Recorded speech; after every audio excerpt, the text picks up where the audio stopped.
good or for bad reasons. I was the one who sort of started this ball rolling back in, I want to say April. Back in April. I know everybody's here for the same reason. We all live in a wonderful city with wonderful attributes, but we all see our common infrastructure, especially in the form of our city streets. I think this is a great group that we're looking at right here. I'm curious about who is from what regions, what neighborhoods in our city. Could I ask who's from roughly the uptown? Right. Who's from roughly mid-city?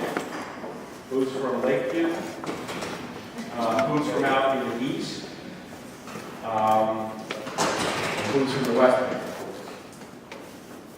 I know Eric's from the west end. He makes all the news for us. I've got a few notes here. I just want to make sure that there's something here. The reason I ask that question is because it is so important that this is a citywide participation. I know everybody feels that the streets that upset them in their particular neighborhood is worse than anywhere else. Who knows if that's true or not? The bottom line is our whole city needs this kind of help. Now, what this meeting is about, we promised at our first meeting when we had 700 people in the gymnasium across right there at St. Thomas Gym, that we would come up with a process to move forward with this plan and present it to the city in cooperation with the administration. We have gotten great traction, as you know, from the community. We've gotten great traction from the newspapers and the television and the radio.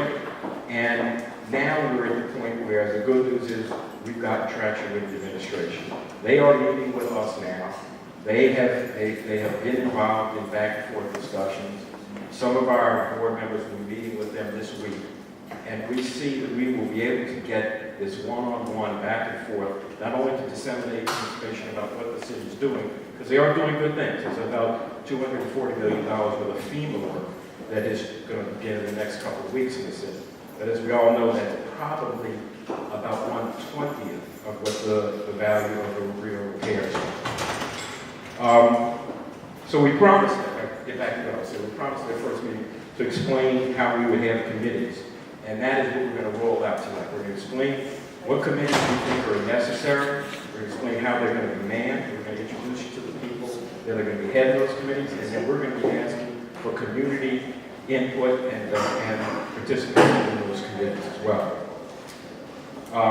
Rather than go through what they are right now, I think we'll go through it as we can. And then we're going to have an intro and a little presentation up here that's going to explain to you what Fix My Streets has done as a result of the participation of the community and where we're going. So with that, I think I'd like to introduce Jeff Janicek. Jeff has been doing all the social media input, and as you know, we live in a world today where so many people live on their phones. They see what all the social media can do. I know it has driven some of you out here tonight, and it surely drove the 700 people that came to our first meeting. So thank you for your participation.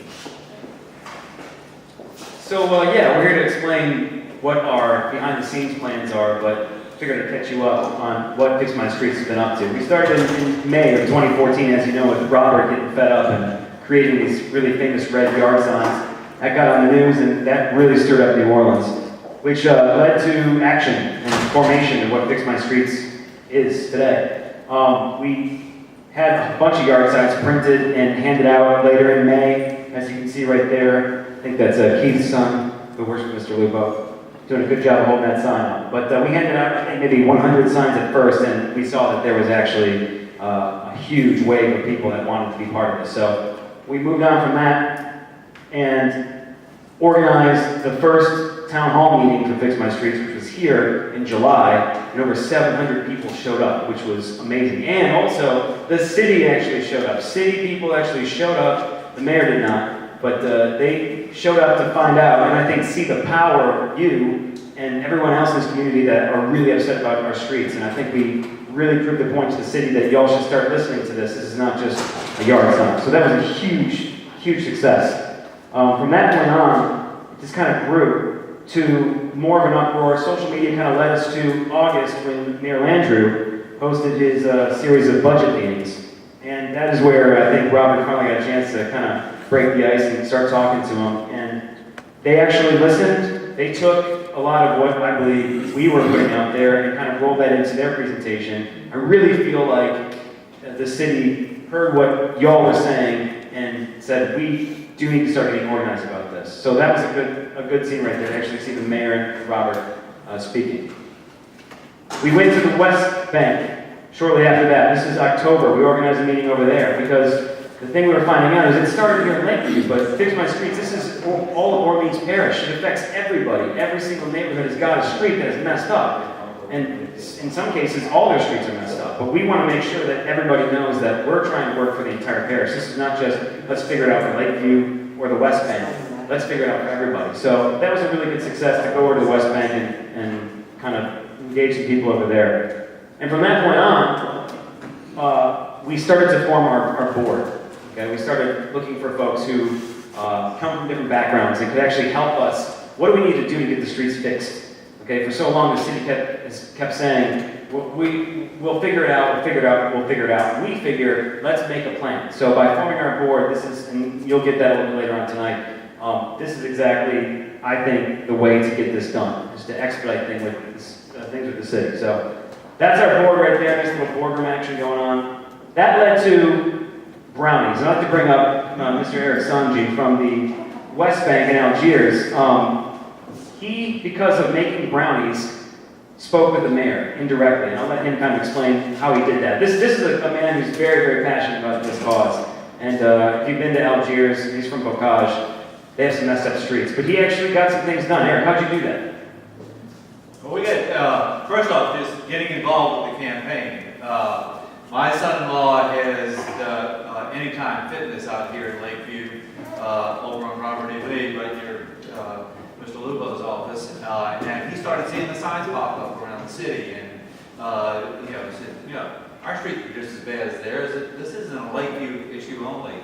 So we got very involved.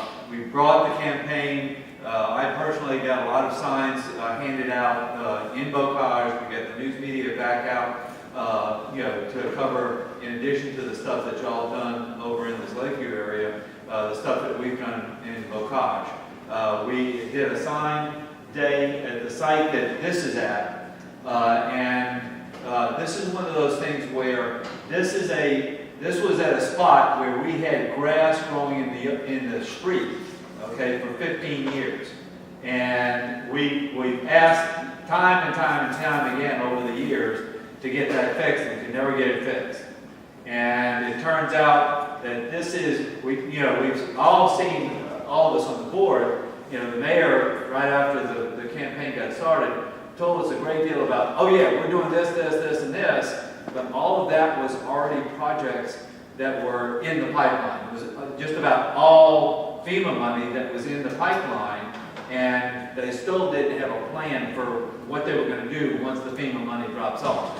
It's not going to be much longer that we're going to be able to get FEMA money. We were able to get enough attention to this whole thing to be able to get a street in Bocage to where that street was actually fixed. And this is a street that was not on any list. When we started this campaign, one of the things that we first found out about very early, go see the website. We got all these lists out on the website of what's being done. And we went out there, and there are 2 streets in my neighborhood that are slated, for some FEMA money, because we're not as lucky as you guys. We didn't flood, so we're not getting a big ton of money like, y'all are. But we still have a lot of the problems, and, I use lucky as, little slide there. But we were able to get, all of a sudden this one street. And one of the things that I've been involved with is going to a lot of the meetings at City Hall, like the quality of life meetings I go to on just about a monthly basis. But learned about the budget meetings, showed up at some of the budget hearings that they had down in City Hall. Sometimes I was the only one there, or there was just a couple of us there. Just to get our faces seen, to start making that case. And we were able to get this one project done. And when we got this one project done, my granddaughter and grandson and my wife baked a set of brownies for the mayor. And we brought that to the mayor. It's something that the day that I brought it and turned it into the receptionist at the front desk, she goes, nobody's ever done this before. And I didn't have the heart to tell her that, I actually got this idea from a longtime Boca Civic Association president who used to be very active, went to all the city hall meetings, and got her face, known. And she said, first off, do not ever, ever, ever, promise a city official anything or any government official anything ahead of time.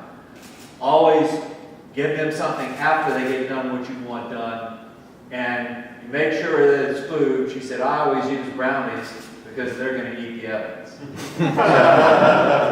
We made a set of brownies, and I brought a set, and we'll put it on the back table for anybody who wants to enjoy the mayor's brownies, at the end of the meeting tonight. So I want to thank the rest of the board for allowing me to serve on the board, and for all of y'all for coming out and helping to make this a citywide campaign. It doesn't just pertain to our two areas, it's all over the city. We've gotten the city administration to agree. The mayor actually tweeted this picture out the day that he got the brownies. And if you saw the inside of here, they ain't no more. This is the mayor's tent for his brownies. So, thank you. Thank you. I'll tell you what, as somebody who manages social media, I had to talk to Eric that day. And then I checked Twitter before I went to go to bed at night. That's where the mayor tweeted.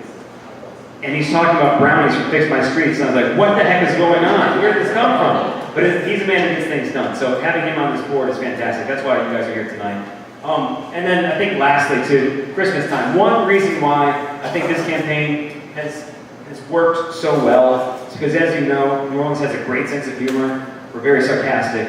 Okay, we know how to stick it to people. And I think by having fun with this pothole situation, which is not fun at all, everybody's upset, the fact that you all have been sharing this on social media and sending in pictures and just doing things like having your kids make superhero poses in front of these, decorating potholes with Christmas trees, that's fantastic. And that's what we hope to do moving forward. But with that, that's the public side. We need to get to the behind the scenes, let's get things done side. So I'd like to bring up Ralph Schindler, who is the guy who's going to introduce to you what our panels, our committees are all about, and what we intend to do. So, Ralph, thank you guys very much. By the way, thanks for the Facebook and the Twitter and the Instagram love and that website stuff. Thank you.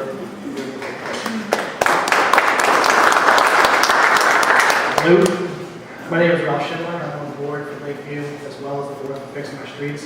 And I'm just going to be here briefly introducing a couple of speakers. I'll get more in depth of what you're about to hear.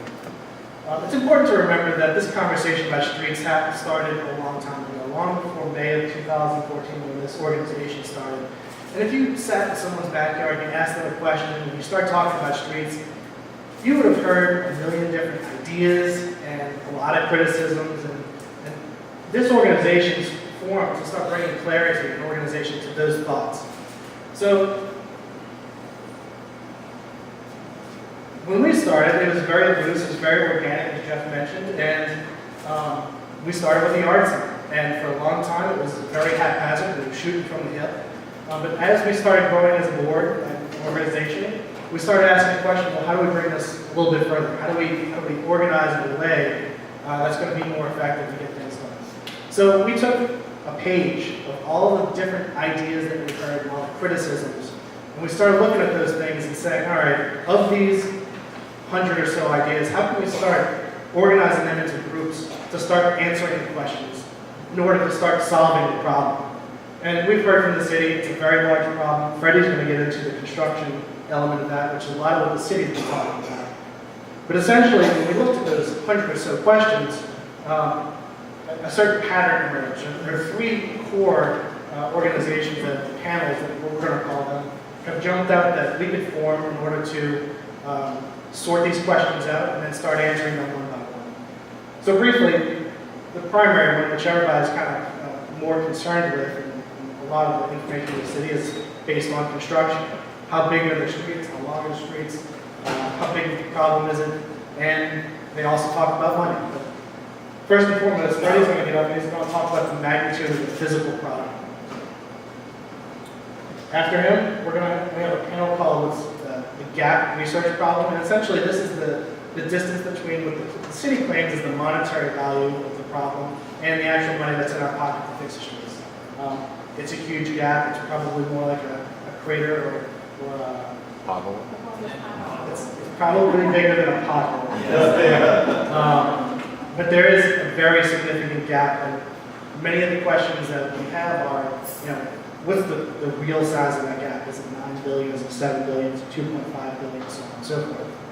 So beyond construction, beyond the gap research, looking towards the future, we want to answer the question, now that we've identified the size of the gap, how are we going to go about funding that gap, finding funding sources? I can tell you right now, from all the different ideas that I've heard and written down, there's not going to be one single answer to this problem. It's probably going to be a series of 20, or 30, or 40 different ideas of how to bring money into the city to solve the one main problem, which is the streets. So, without further delay, I'm going to bring up Freddie Yoder. Many of you might know him from Lakeview Civics Board. Freddie's a fixture in Lakeview and in the construction community, and probably many communities that I'm just not privy to. But he generally needs no introduction, but I'm going to introduce him right now, Freddie Yoder, and he's going to take it through the construction now. Okay, we've got a big job on our hands. Let me make one thing perfectly clear from the get-go. This is not us against the city. This is us working together as a team to resolve the problem that goes back for all of us. So we've got a big job on our hands, but we're going to work in unison and in conjunction with the city of New Orleans. We're going to be allies with them. We're not going to be adversaries. In order to accomplish this, we need their help and they need our help. Long and short of that. So I got a meeting tomorrow afternoon with Mark Ernie. He's at DPW. He's promised to support. Robert's working and trying to make contact with the mayor. We are going to need the mayor to give us a commitment to open all the doors of City Hall and open all the information that they have, we need. All the information we develop, we will share with them. So it'll be a two-way street. It's the only way we can be successful, because at the end, we all have to agree on the magnitude of the problem. We all have to agree on what funds are available, and we all have to agree on what the solution for that is. And we need to work together in order to make that happen. I have with me tonight a colleague of mine, a lady that I kind of grew up in the construction industry, even though I'm much older than she is. Kelly is the owner of one of the largest roadway contractors in the state of Louisiana. She's a person her and her husband may have a great deal of respect for. She's the owner of Command Construction. They do a lot of work on the city level, they do a lot of work on the state level. They are respected by both parties. She understands construction inside and out. She's an intricate part of the Association of General Contractors, and she's affiliated with ADC as well, Association of Building and Contractors. I've asked Kelly to take the lead on this construction committee. I will be working with her, but as you know, I wear a lot of hats. I'm on the board of directors for Fix My Streets. There's nothing that I have going on right now that is more important. I'm giving more attention to Fix My Streets. So what I'm trying to do is work with Robert at the executive level. When we start compiling information and we start bringing all these different communities together and we start gathering information, it's going to become a huge task. We're going to take all of the information from each one of the committees. Tonight we're going to talk about just 3 committees, the 3 primary committees, but the goal will be to reach out to each one of those committees in all of the different neighborhoods throughout the city and let those different neighborhoods have their own committees as well, so that they're gathering the information that's necessary, bringing it back to the central committee, the construction committee that Kelly's going to head up. She's going to work with me and other people that are on that committee to compile that information. The other 2 committees are going to kind of work the same way. So we're developing and have developed an itinerary of what we need in each one of these different committees, and then we're going to start dotting the i's and crossing the t's and gathering that information to determine where we are with construction right now. So without any further ado, and make sure I don't take any steam away from her, let me introduce you to a good friend of mine, a person that I'm eternally grateful for all the things she's done in the past for our community and for her volunteerism to join our committee. Kelly. Thank you all. I appreciate what words Freddie had to say about me. I do own a construction company. We've done quite a bit of work here in the New Orleans area, throughout the state. I've worked with Freddie on some other committees, and one of which was the Greater New Orleans Construction Task Force, which we actually formed right after Katrina and brought all the construction community together to work with the public owners. I've also served on the mayor's transition team, Mayor Landry's transition team for construction. I recently worked on the New Orleans Sewage and Water Board Task Force. I've been the president of Louisiana Association of Congress, so I hope that I have something I'm going to bring to help pull this all together. I think it is a very good task, but we do have some goals for this construction committee, and we do need some help from you all. And so let me kind of tell you what our plan of attack is. First, to identify the scope of the problem. Well, I hope that's not my phone, but it might be. I'm sorry, I have to turn it off. I think we all know the scope's huge. You just have to ride around the streets of New Orleans and you know that there is a lot of work to be done. Prior to Katrina, 1/3 of the streets were reported to be in fair to worse condition. Now, if it's true that FEMA is going to repair all of these streets, you could say that that's equal or worse at this point, because a lot of the FEMA money really has not been spent yet in the city. Some has, but some is still to be spent, as Robert said earlier. The city currently has contracted a service which is going around and surveying all the streets. You might have seen I think the van that's riding around, and it's determining basically the condition of all the roadways. What we hope to do is take that information and compile it in some of this narrative, compile it in some way, so that with your help, we can determine the priority of streets that need to be done with the city. The city, I'm trying to see if I'm on the same page with Roy. The city will be sharing the information with us.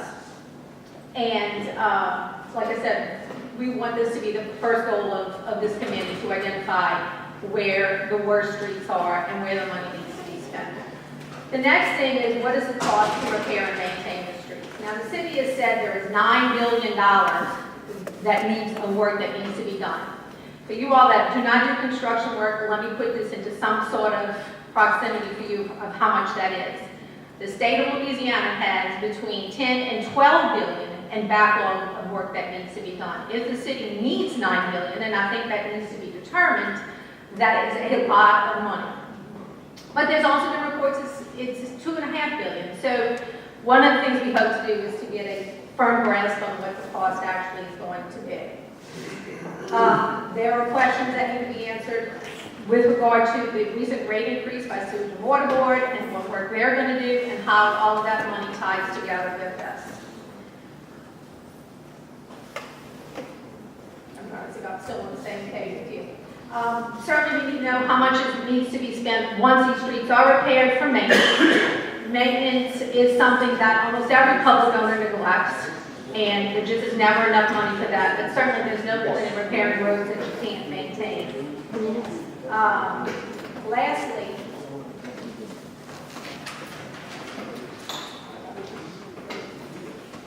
we would like to have volunteers that are going to work with this committee. I need some folks that know construction, but some that do not. Some are going to, I need folks that can help pull together all of the information that we're going to be conducting in this survey and the information we get from the city. So if you are a leader of your neighborhood or you're part of your civic association and you can help us build that team, we really could use you. And please sign up afterwards and we'd love to help you. Thanks so much.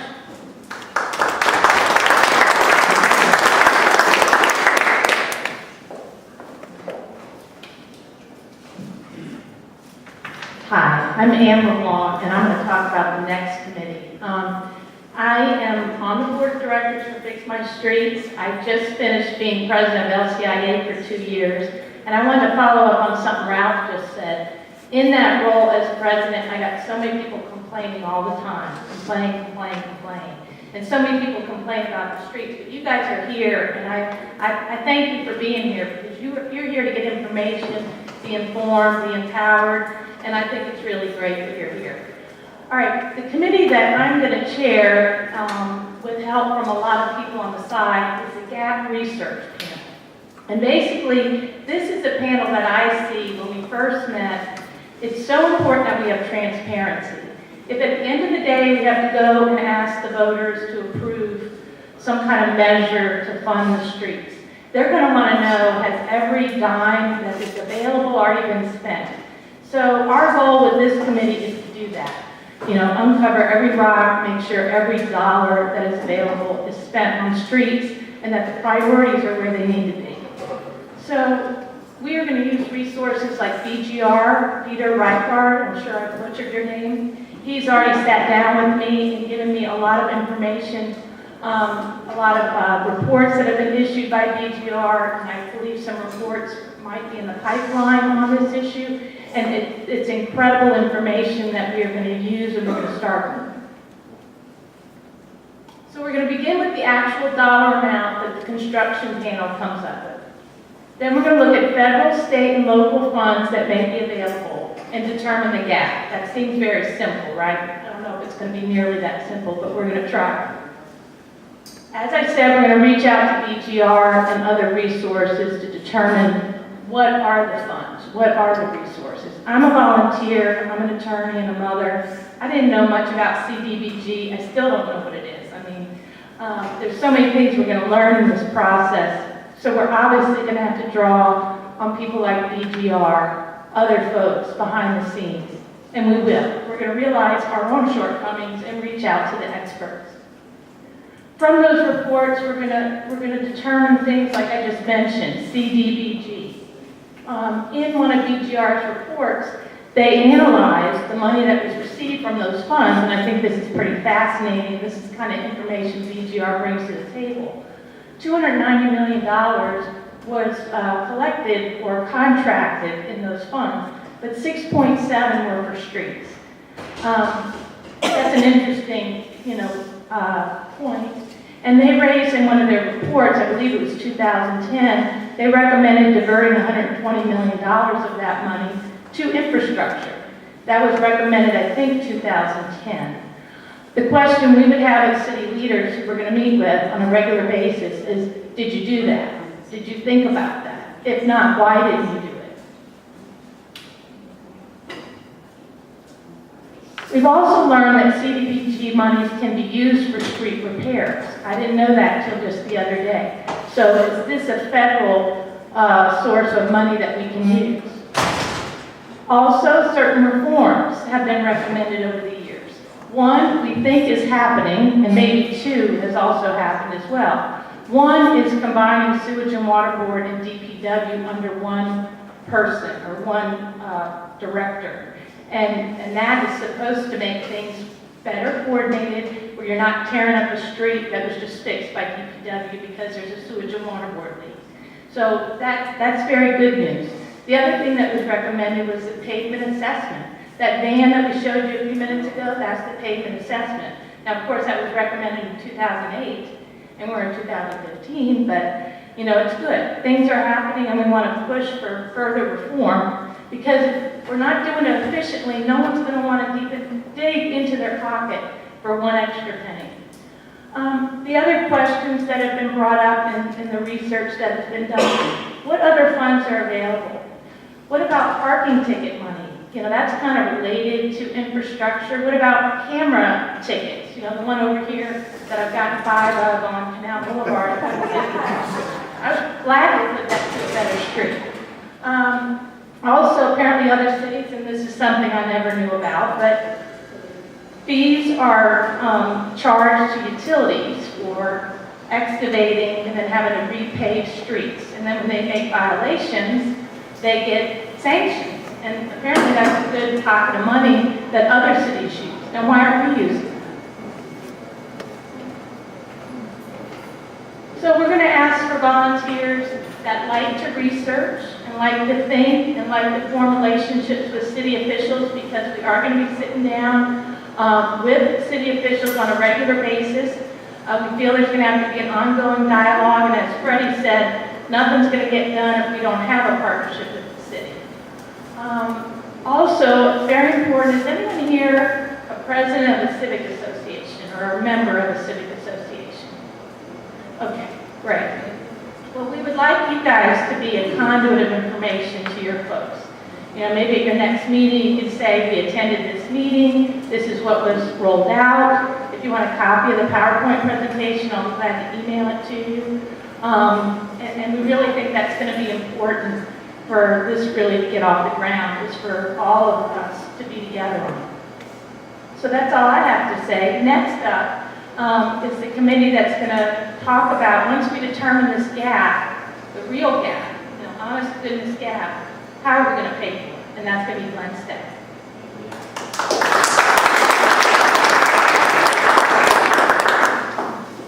Hi, thanks for coming out. We might call our committee the Don't Tax You, Don't Tax Me, Tax That Guy Behind the Tree Committee. Just for openers. So, my background, been in Lakeland for 30 years. I'm on this board, I'm on the LCIA board, and also I chair the Friends of Lakeview, which is an entirely non-controversial activity raising money for our lights project on the new basin in Canal Park. So just a plug in there for that. By the way, we do have all the funds we need, and we're going to start this year. So, Ralph, you can flip to the next slide. So, what are our goals? What are we trying to accomplish?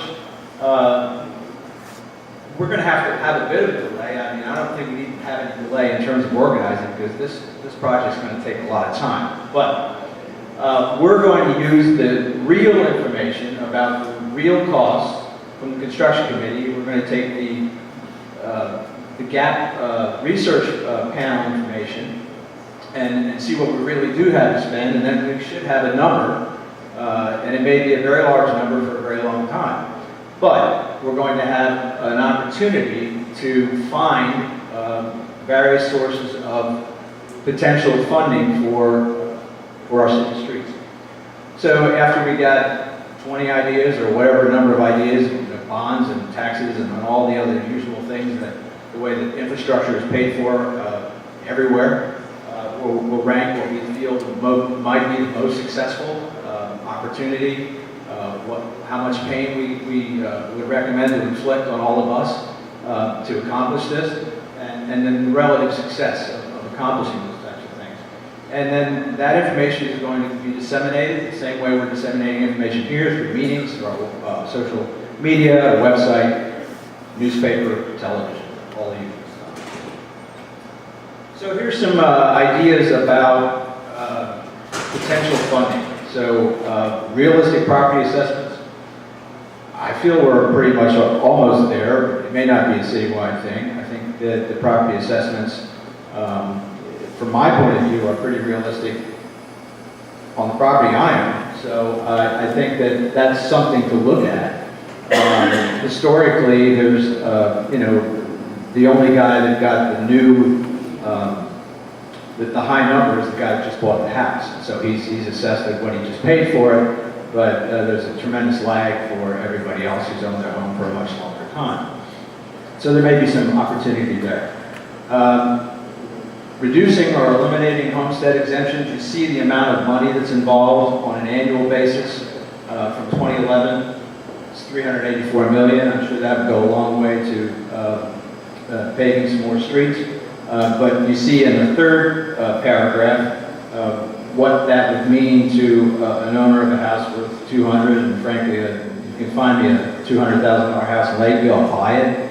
But in any case, just using that number, you see what happens with property taxes. It's not a doubling. And here we go up and down the ladder, so for the whole city. Sure. Make sure people understand reducing homestead exemption. It's not talking about reducing your homestead exemption. It's reducing the amount of people, or maybe you're going to get to that, who have exemptions or exemptions. Tell me what you're talking about. Because we had two discussions. Well, my understanding of that is eliminating the homestead exemption. Now, that may not be the case. That's the only way to raise taxes. Shielded from a homestead exemption.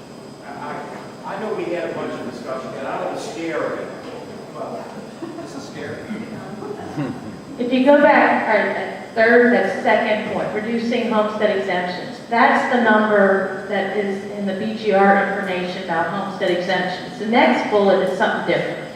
The next bullet is if we did a bond. The city at the roundtable discussions, if you want to go to the next slide. The roundtable discussions, they said it will cost $350 million a year to fully fix all of our streets. And this is what it would mean in terms of property taxes. And what Glenn was referring to was if it was $200,000, it would go up from, 1938 to 3452. So that's one idea that was brought up by the city. Now that just seems incredibly high, but that's what that is. Would that be dedicated money? Yes. That's our intention. Well, That's back and forth with the city. I mean, that's part of this process. It's identifying the money that they're not spending on streets that they should be. That's the previous committee, and then we're getting to the, where's the rest of the money coming from when we have the final number. So if we're, Would you match the increase to dedicated money? Say that we did this increase, it would go to fixing these streets. that would be a good goal. I mean, we can't guarantee that. That'd go to a vote of the people, without a doubt. Well, yeah. Without a doubt. I mean, so, or at the very least, the council. So this gives you an idea of what the possible paying threshold would be for the amount of money that's required. Let me see if I can shed some light on this homestead exemption. What we talked about at one time was the possibility of there being some additional fees paid by people in order to fix the streets. That will not happen until we prove that all the money that is already allocated is spent prudently. But in the event that does happen, this is where the homestead exemption comes in.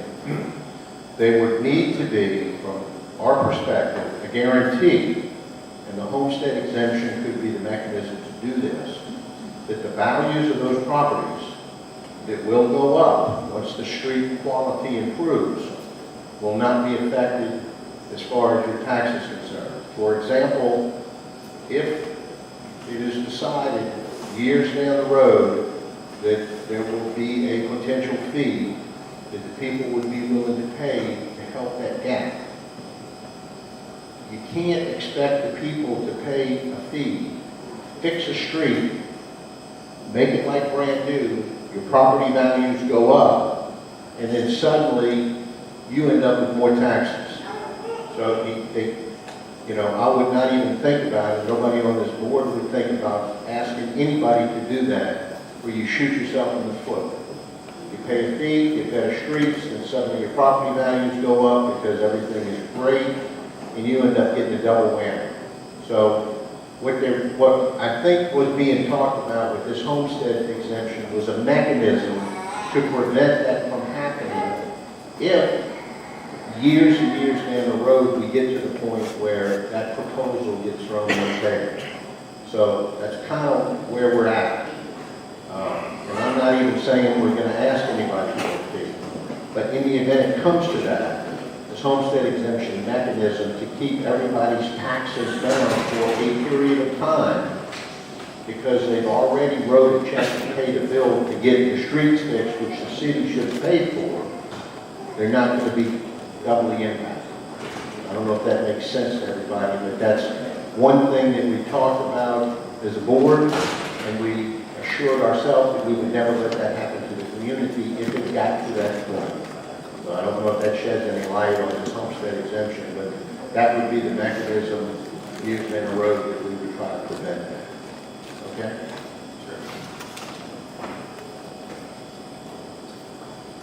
there's been a lot of discussion around the country about this. We're not alone. We've had a recession, we're taking some hits, and one of the things that comes up frequently, there's been studies published about this, is what would happen if we took our exemptions away from nonprofits. And so there's an example of shielding of tax money. And it's a significant amount of money. Now, So are we going to go after Xavier and Loyola and Tulane and all these guys that contribute so much in other ways to the community? The likelihood of that is low, but it's something that even our city councils look at. So there's some discussion about that. Increasing, the usual taxes on sin items and other ways. I think, frankly, that with the tourist tax being at nearly the second highest in the country, second only to New York City, I think we've gone that direction probably enough for now, and I wouldn't think that it would make a lot of sense to go again after our main economic engine, to fix our streets. And Freddie mentioned or alluded to a street maintenance district, which was tried here in Lakeview. It did not pass. It was very close, but that's an opportunity for a section of a city to isolate themselves and say, okay, we're willing to pay $200 a year or whatever. But as you can see from the things that we put up on the slides here earlier, it's $125 a year or something like we pay for our police district is not going to get it done. Our Lakeview estimate for a budget was about $1 million a year at $125 per household. So it's going to have to be a whole lot more than that. And then other options, I think that we'll look at everything. None of this is carved in stone. These are just ideas. We're throwing them out. They're things that have come from other places, of other cities that have been successful. So after we get this long-term ranking of options, we'll be going back and forth with the city. I mean, there are discussions in the future about this. We'll be talking to council, and we'll be talking to all the neighborhoods to let everybody know what we're doing. So in our case, anyone with this, I have no skill set relevant to this. I mean, other than, I went to school like all of you. So this is not something that is highly specialized. This is something that is going to involve some research and compilation. We're looking for people to help with that and to, again, get the information out to the rest of the neighborhoods and associations.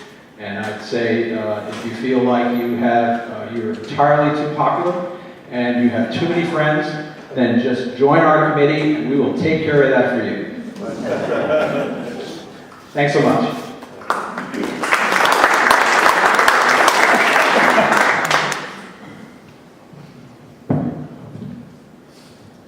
Let me see if I can put things in a quick perspective. The three goals: determine the magnitude of the problem. Everything we're talking about here is in motion. The magnitude of the problem is in motion. How bad are the streets? The streets are getting worse every day. There's money being spent to repair the streets. So you've got those two dynamics that are going back and forth. As a contractor, I'm used to figuring out how much things cost, and I do it on a grand scale. And I can get enough information, I can get it relatively close. She does it the same way, all right? It's all about putting an estimate together from the information you have. So we're gonna gather the information as much as we can get. We're gonna try to keep it in its right bucket. We're gonna try to figure out what the damages are to the streets in the different areas. And then we're gonna know what the magnitude of the problem is and how big the elephant is from a construction standpoint. The next committee is gonna take a look at what's going on right now, what money's available, where the sources are coming from, what it's being applied to, everything that's in the pipeline as far as streets that are dedicated to be done, streets that are long-term. That's going to be over several years. So you have to look at it through an hourglass. So you have to figure out what's going on right now with the repair work that is going to impact the damage work on our committee, the first committee. The last committee is going to be the difference, the delta, between the first committee and the second committee. It's going to be how much is it going to cost, what do we have dedicated, what is the shortfall, all right? That shortfall and what is dedicated is extremely important because you have to know what's happened to the money that we have put into the coffers from our taxes. So you have to figure that out. and then you have to figure out what additional funds are available from all sources, and maybe even sources that have never been tapped into. So we are trying to do a very, very difficult task by changing a flat tire on a car at 60 miles an hour because it's static, it's constantly changing. We're going to get close. We're not going to get off, we're not going to hit it on the head because it's impossible to hit it on the head. But with the help of the city of New Orleans giving us what information they've got, us taking what we know we've got to do, and I did it in Lakeview. Ran an estimate in Lakeview, ran up the 80 miles of streets in Lakeview, ran up the number of asphalt roadways in Lakeview, the concrete roadways in Lakeview, prioritized them, assessed the value to all those streets, came up with $437 million to fix the streets in Lakeview. So that was bad news, but the good news was now Surge and Water Board, through this rate increase, is going to cut that number in half, so what we need for Lakeview is only going to be half as much. With this program that's going on right now, the 8 quadrants in Lakeview that are getting fixed, is going to cut that number in half even more. So if we can get all the information from all the different pots of money and figure out how bad things are, and where they're worst and where they're brand new, then we can figure out what needs to be done in the different areas. So, in simple terms, it's to take the construction of what we're doing, the money that's available, and how much is short, and then figure out a long list of what we got to do to make it all work. Now, it gets very complicated in that you have repair work going on in Lakeview, and it's not all new streets. So that's another facet of what we're going to have to factor in to the overall cost. And we're going to have to make decisions on what do we want to do as a community, any community, your community or our community here in Lakeview. Do we want to go back and push for a new street?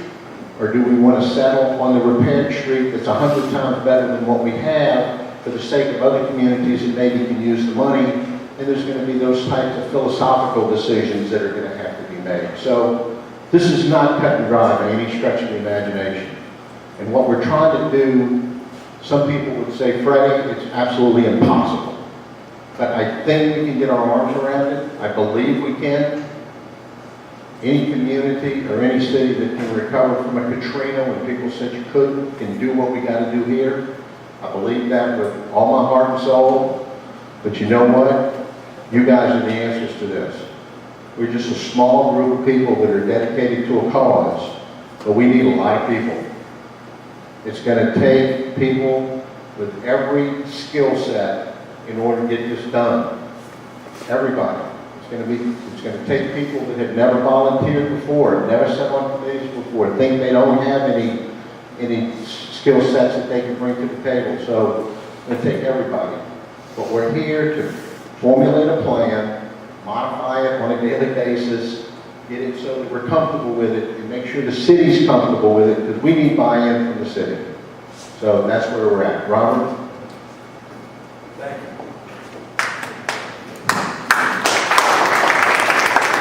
Right, thanks a lot. Freddie said a couple things about skill sets, and almost none of us, except for the contractors, had any skill sets when we came to this originally.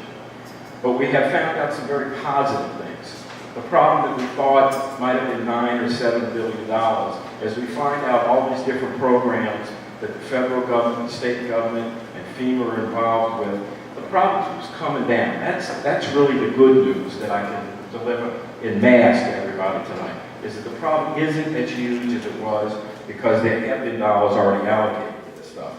And I want to get back to the gap funding. I just want you to know that that list that you saw up there is a list of options that have been floated by several organizations over the past decades. It's not anything that came from this group, your group, Fix My Streets. It's just letting you know that those are the type of things that the politicians have been discussing in the past.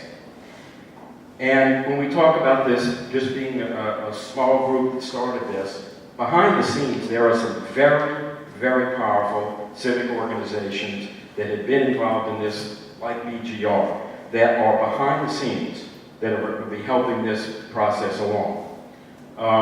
There's no doubt we have a lot of work ahead of us. It is a moving target, but that's a good news, I think. That it's a moving target, because every time we find out why it's a moving target, it's good news, there's money that's already going into the process. But again, there's no way this works without this group right here, because there's no doubt the administration wasn't interested in this at all. We couldn't get the mayor out to the 700-person meeting that we had in the gym, but now we have straight line communication with his department heads. We have him making little tweets about brownies. We've gotten their attention. So, again, I want to make the point that this is a citywide effort. That's why I asked who was here this afternoon to start this off. There's no doubt that we started this in Lakeview because conditions are atrocious out here, but I know all of you all have situations you could bring up that are just as atrocious. And I guess to just end this is, we've never really had a question and answer before.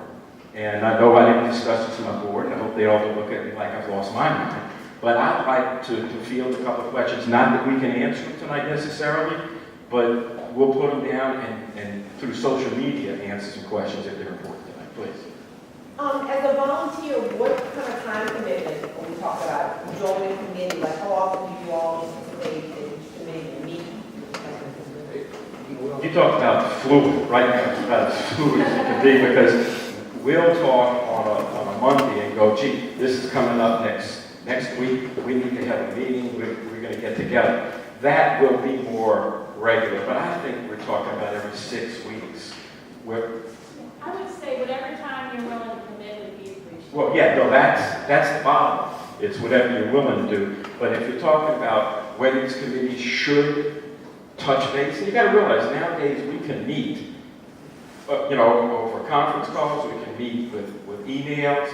It doesn't mean that you have to do what we're doing tonight. Nobody in their right mind would want to ask you to commit to do this kind of thing on a regular basis. A lot of what we need Right. is going to be online. And the people that volunteer for the different committees, like our committee, can go online and go to different websites and see what projects are being done. They can do that at their own time. They don't have to do it on Wednesday night from 7 to 8. Anytime you get an opportunity, if you're on that particular committee, and that's one thing that we're going to have to do. We're going to have to find out, go through an educational process to figure out where are all these sources and give us the information back. People that volunteer on that committee can go to the websites on their own. You can meet maybe once every 2 or 3 weeks. You can come up with a list of goals, objectives of trying to find different things. And then people that are really good at that, techie type people, which I'm not one of, but I'm learning how to be, go online at home and figure it out. Make a list of it, make copies of it, and then bring it back to the committee meeting, and then everybody compile their information, come up with, the total of everything they found, and then you can work it that way. You're not going to get everything done in the committee. That's not the purpose of the meetings from my perspective. The meetings do nothing but bring the different communities together. The people on those committees from the different communities are working on their own and researching it through the internet, gathering information, meeting in Algiers or Lakeview or Mid-City or wherever, putting all our information together, and then these 3 committees will come back and compile all that information, but you'll do it on your own.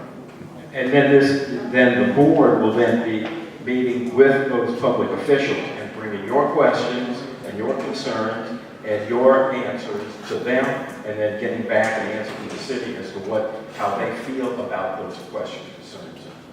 I've worked in project finance, so I'd certainly be interested in helping with the gap funding committee if you'll have me. But my question was, this is obviously an effort that's 10 years, 20 years, it's going to take a long time. And my question concerns results, and I think the effectiveness of the organization would be better if we can demonstrate some results like the Brownie story. That's fantastic. And one of the bullet points that was displayed, but unfortunately nothing was said about it, concerns the newly repaired streets and how there's already subsidence, there's already some cracking in these streets. And can one initiative on our part perhaps be to target these newly repaved streets to make sure that the very minimal maintenance that's required right now to preserve these streets for 10 years versus letting the cracks widen, doing nothing, and then 3, 4, 5 years down the road you have streets that are in terrible shape again. It seems like these are kind of very short-term initiatives that can maybe be added to the list of actions that we undertake for kind of some quick wins, you know, some prominent wins. We discuss all the time that we need to get the small or large things that are happening right now out in front of the public so we know that things are happening. I think you might have missed, because part of that is construction and repairs and maintenance. I think it was 3 points. Maintenance is a big part, because we know, just look at our school system. You know, in my lifetime, there was schools built, and by the time Katrina came, they were antiquated because there had been no maintenance. Maintenance is an important part of all of our discussions. And yes, we want you. Kind of into getting the stories out really quickly. We didn't talk about this, but I head the communications committee, okay, which is me and Ralph. But the point being, though, as we move forward and we grow, we want to show those stories. Like Eric made those signs up. You know, thank you, Mr. Mayor, for fixing our streets. We're thinking when success happens, maybe we have a green version of the Fix My Street sign, and that gets put in the front. But I want to talk to people, if anybody's interested in, I just talked to a graphic designer. Anybody has any background, and I come from PR and media, but I'm interested in any and all folks who want to get involved with, let's tell this story, let's really drill down. I want to show business owners, I want to talk to all varieties of people, and really put the stories out. Because if we share stories, that's really, really powerful connections with a lot of people. So, long story short, I'm looking for people who are interested in the marketing aspect, the communications aspect, how we can better form this attack in the media and in the public eye. So, let me know. And to just kind of follow up on that, kind of everything you said, maybe we can coalesce into one sentence what we are. We are information gatherers and a conduit to and from the city administration. That's how we see ourselves. Yes, ma'am. Hi, I was a little late this morning because my councilman also had a meeting tonight in our district, so I apologize for being late. My name is Kim Ford, and I'm with the Holy Cross Neighborhood Association, and I live in the Lower Ninth Ward. And from what I can gather, our communities may be facing different issues because we have what was once designated as $125 million to do street repairs almost 10 years ago, that just 6 months ago started actually getting some physical activity, and the quality of the work is horrible. You know what I'm saying? Yeah, they fixing out the streets all right. They fixing them and making them worse than they were before. So fixing out the streets is like they're taking it to a whole nother level, where we have the streets. It's just like, for instance, they dug a hole in the street and left the hole there. And sometimes they're doing work and they're tearing through concrete streets and replacing it with shells. You know, so that's not fixing the streets. You know, I'm saying all that to say that from this gathering, our individual neighbors, because that's what people are from all over, Carrollton, Lakeside, from all of our different areas, we have our own issues our own experiences that we've been dealing with the city, and I wish that we can work cohesively as a group, and we want to be able to be on board to work citywide so that all our neighbors who are involved in this effort, we can all be one. So we want to be able to be part of this. You did miss at the beginning, and that's one of the first point I made, is that this is citywide. Everybody's got their own, perspectives on what the problems are, and different problems as relate to this big problem. And we definitely have to have your input. Yeah, I definitely want to be a part of it. So. Jeff, you wanted to say something? I was going to say exactly that. taking your story, what you just said, put it in a short 30-second video. We do that for each neighborhood, and we really show the city, hey, everybody's united on this. It's really powerful. They responded to the yard signs that popped up all over Long Beach Parish. But if you really start listening to them, they're listening to Fix My Streets, because I think they're annoyed by us. So, it gets stuff done. And so I was also a part of that Holy Cross, the Holy Cross Neighborhood Association was battling with an aggressive developer. And we started out with signs also, and it was very positive. Haven't I seen you on TV? Yes, you might have, because I love the Lord 91, and I advocate for the Lord 91, and I'm about protecting the safety of my community. This young lady here. Along these lines, do you have any plans to go to the individual neighborhood associations and make maybe a mini presentation like you did tonight? Absolutely. You know, we really want to make a presence as well as a presentation uptown. And we have some contacts up there, but we wanted to let the Christmas, New Year's kind of thing pass by before we started that. We thought this was important, though, that we get people like you who are willing to come and volunteer so that you can go out to your communities. And even though there may be a meeting in Uptown, we'd like to have you all bring your people to a meeting, whether it's Uptown or Mid-City or Holy Cross or New Orleans East. I think we all have to show up at every one of these meetings and show that it's not just one neighborhood. Can you share the PowerPoint presentation, not just emailing it to one person, but share it so that anyone could access it? Yeah. Definitely on the Facebook page. Be on the Facebook page. Yes? I'm not good at that. Yes, sir.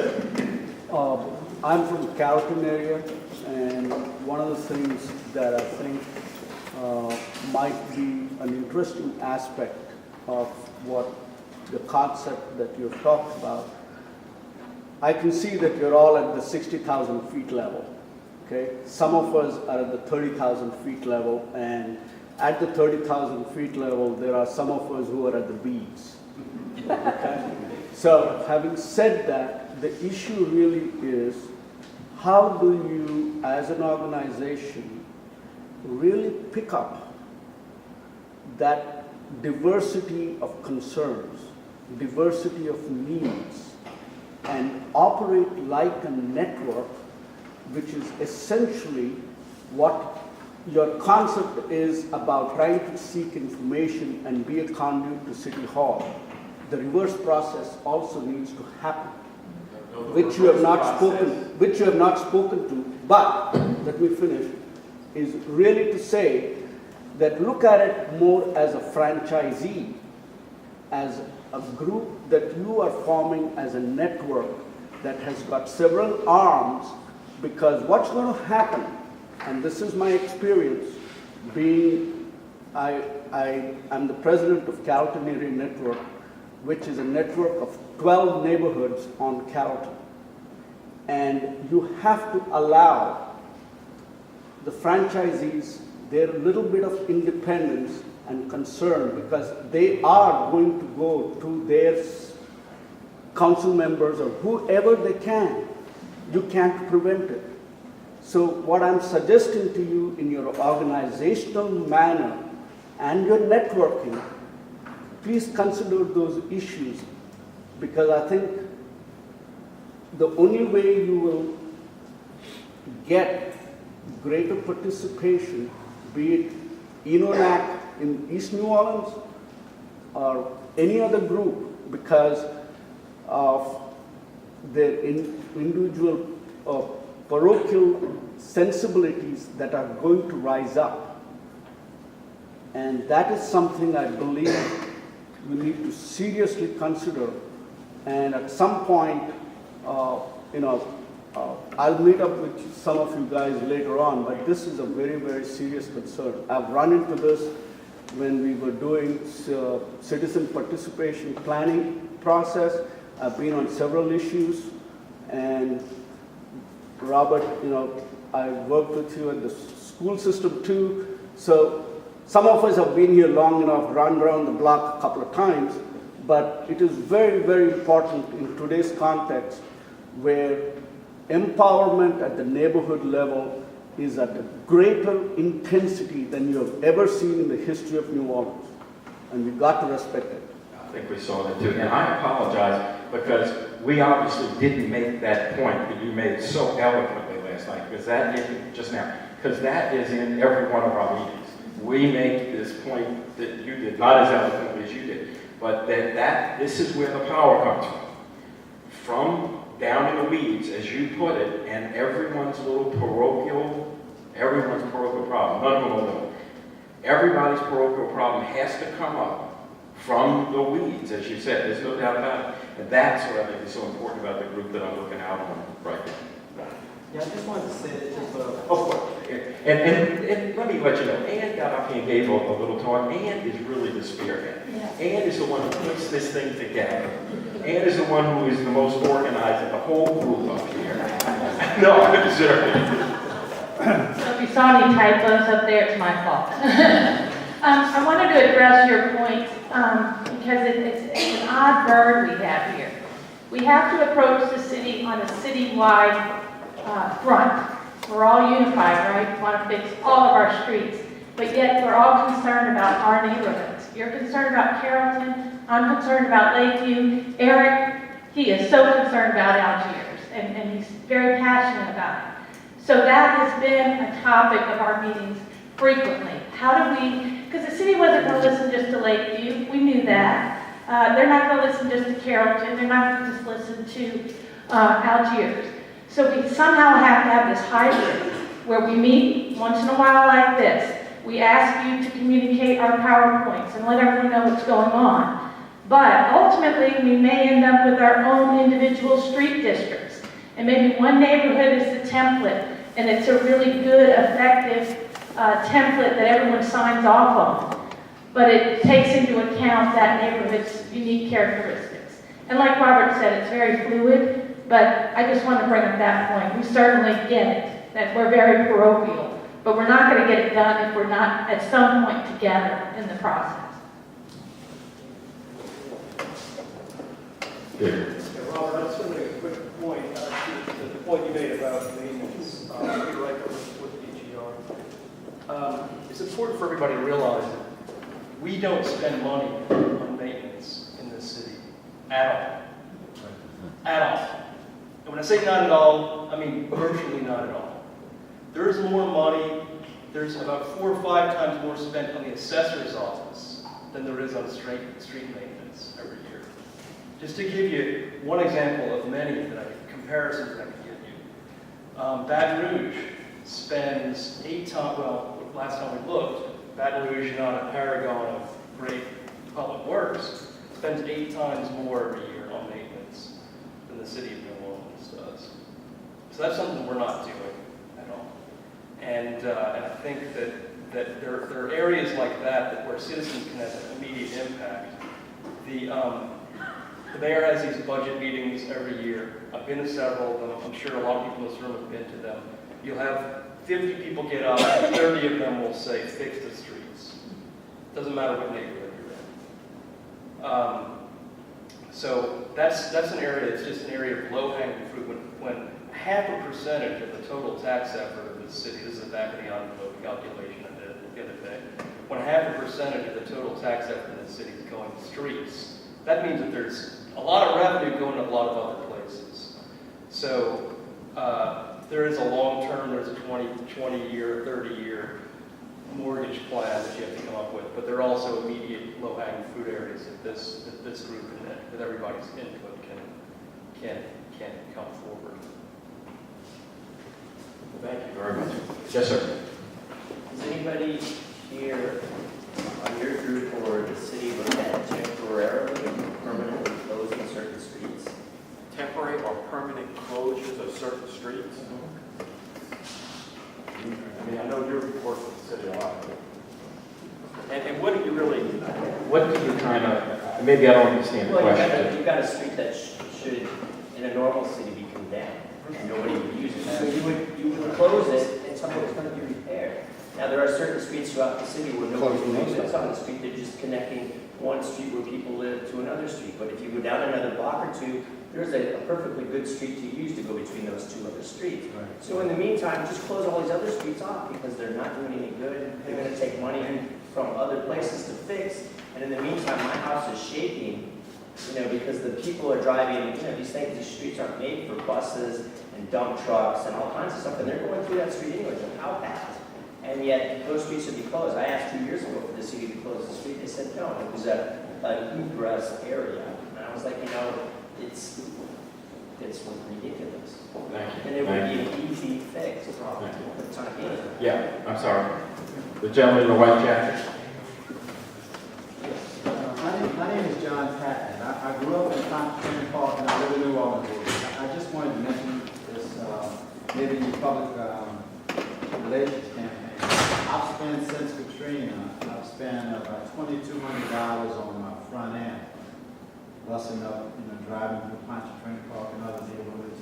A lot of the holes are not marked. I've kind of like taken you all, gotten some ideas from you all with the orange paint to circle a hole or put an arrow by it because there's no barricades, there's no cones, and you're driving at night or in the rain, the street is flooded or whatever, bam!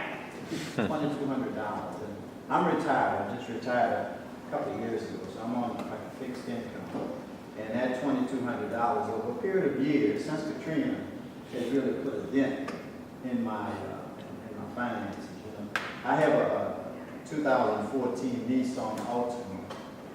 I need maybe a Hummer. And something. My nephews live in California. My sisters live in California. She just left from here, went back to Los Angeles, and you know, it truly made all the press. But that's all I wanted to do. I just wanted to mention that, and I'm kind of like here to get as much information as I can to coordinate with you all. Our president, just up a few minutes ago, the Homeowners Association of Pontchartrain Park, but that's an area that's in need of repair. We had the golf course repaired, the Wesley Barrow Stadium, Congress Drive is repaired at Press Drive, but the back streets are in deplorable condition. I've been calling the mayor's office, Councilman Brissett, we're calling his office just about every day, and they're working on the sewer, they're working on the pipe underground, and it's just one big mess out there. I don't understand why. There should be a mechanism. Maybe we can go somewhere and get the cones. The city would advertise picking up the cones. I mean, I've spent about maybe $300 on orange paint. You know, the marking spray thing that hardware, at Northway, and Home Depot, just to circle the holes and put arrows by it so other people, maybe elderly people, my dad, don't damage their auto. So I just wanted to mention that. Well, thanks a lot. I appreciate that. Everybody, I think everybody here sort of can feel your pain, so to speak, with that, because I'm sure everybody in here has probably got a story that's what motivated them to come out here tonight. I'd like to, something he just talked about with closing streets that aren't used or aren't even inhabited. Pass it. Give the microphone. Is there a, Sorry. is there a is there a possibility or any sort of option for shrinking the footprint of this city and eliminating, just like what he was talking about, thoroughfares? Because that's money out of the kitty. If you're going to keep the street open that is basically uninhabited, that takes it out of the street where there are people. Is there a priority? Well, you know, there was a big discussion right after Katrina about shrinking the footprint of the city, and I know it sounds good if it's a street that you and I don't live on, but, you know, if you live on the street, even though it's in horrible condition, chances are you want the street open in that situation. But, you know, those are the kind of discussions, that's exactly the kind of input that we need to bring back to the city and go. It speaks to what he said about closing streets that are. Right, and go, how do you address that? You know, I don't want to say this to the mayor, but how do you address that administration? How do you address these particular problems in the big scheme of your master plan? And it doesn't have to be permanent. No, Right. Is there any sense you're getting Well, I that think that you're might gonna- be a possibility? you're gonna- Suggested? Well, I've actually never heard of that. You're not going to close the street. I just don't, as you know, there's one or two streets in Uptown New Orleans that, I don't know how it happened, but they were either purchased from the city, Autumn Place is one of them, where it's a closed street. And every time it comes up, that's a No, but he's Nobody talking wants about condemning it while it's in bad shape. Well, no, I understand what you're saying. That's totally different. But I got too close to something. But again, these are the kind of things we want to have come to us so that we can bring this to the community. All these ideas are good ideas, and everybody in the room has great ideas. That's the purpose of the committees. What the communities are little pockets all over New Orleans. A lot of people are from those little pockets. You need to rally the people that are in your community, in your neighborhood. You all need to work as a group, come up with your ideas, come up with your problems, and then work it back through the committees. That's what you started to talk about tonight, is what we need to do on a grand scale. What we need to do it community by community by community. And then all that information needs to flow back up to the major committees, and then the major committees can compile all that information and see what we're able to do with it. All right, again, thank you so much for coming tonight. But that sign-up sheet in the back is extremely important. Please get some brown. And everybody gets around, and that's the way we can get back to the budget. And you can get that information back up. Thank you.